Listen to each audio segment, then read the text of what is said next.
ሰላም ጤና ይስጥልኝ ውድ ቤተሰቦቻችን፣ ወደ ዕለቱ አርዕስተ ዜና እናልፋለን።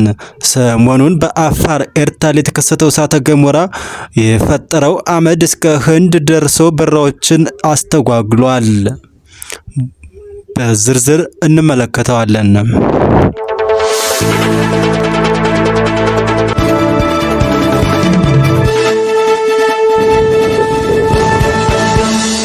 በአፋር ክልል የተከሰተው እሳተ ገሞራ የፈጠረው አመድ እስከ ህንድ ደርሶ በረራዎችን አስተጓጉሏል። ከኢትዮጵያ አፋር ክልል የፈነዳው እሳተ ገሞራ የወጣው ጭስ ከቀይ ባህር ተሻግሮ ከኦማንና የመን ባሻገር ከህንዷ ሙምባይ መድረሱን የህንድ የሜትሮሎጂካል መስሪያ ቤት አስታውቋል። የህንድ አቪዬሽን ባለስልጣናት አመዱ በታየባቸው አካባቢዎች አውሮፕላን እንዳይበሩ ያዘዙም ሲሆን በርካታ በሮችም ተሰርዘዋል ወይም ተዘግተዋል። የኢትዮጵያ አየር መንገድ በጉዳዩ ዙሪያ ማብራሪያ የሰጠ ሲሆን የእሳተ ገሞራው አመድ እስካሁን ድረስ በስፍራው መስተጓጎል እንዳልፈጠረበት አስታውቋል። ሁኔታውን ከሚመለከታቸው የአቪዬሽን እና የሜትሮሎጂ ተቋማት ጋር በቅርበት እየገመገመ መሆኑን አስታውቋል።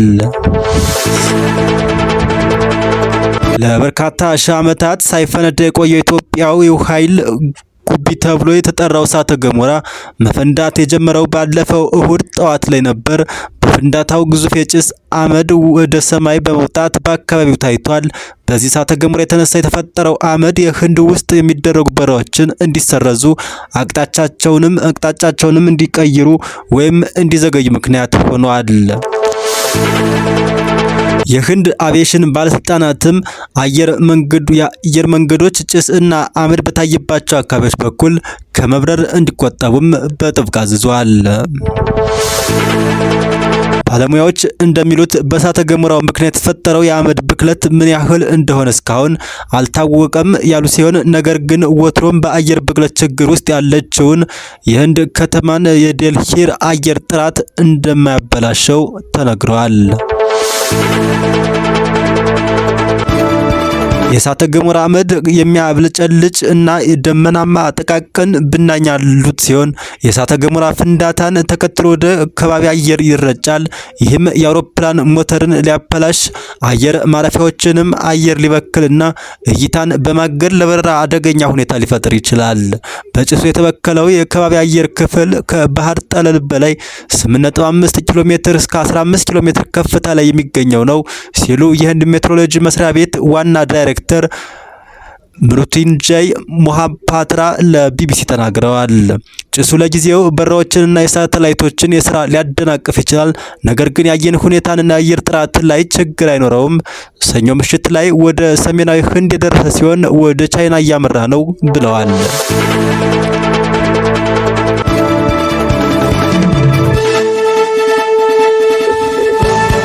በስካይሜት ዌዘር መረጃ መሰረት አመዱ ተበትኖ ለመጥፋት ምን ያክል ጊዜ እንደሚፈጅበት ለማወቅ አዳጋች ነው። ነገር ግን የህንድ ባለስልጣናት እንደሚሉት አመዱ ከዴልሂ ሰማይ ማክሰኞ ምሽት ይበተናል። በዚህም አመድ ምክንያት የአየር ትራንስፖርት እንቅስቃሴ የተስተጓጎለ ሲሆን ኤርዲያን 11 በረራዎችን ሲሰርዝ ኢንዲያጎ፣ አካሳና ኬኤልኤም ጫና እንዳደረሰባቸውም ገልጸዋል። ከሙምባይ አየር ማረፊያ ተሳፋሪዎች ወደ አየር ማረፊያው ከመሄዳቸው በፊት የበረራ ሁኔታቸውን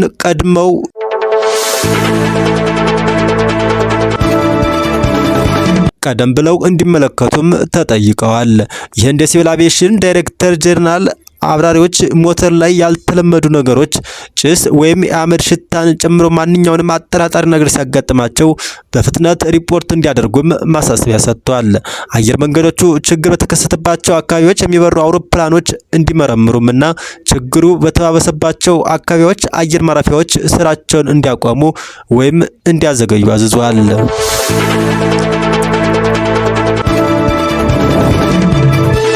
አንድ አብራሪ ከፍተኛ ጉዳት ከመድረሱ በፊት መብረር የሚችልባቸውን መመሪያዎች የያዘ 3 የእሳተ ገሞራ አመድ ብክለት ደረጃዎች አሉ።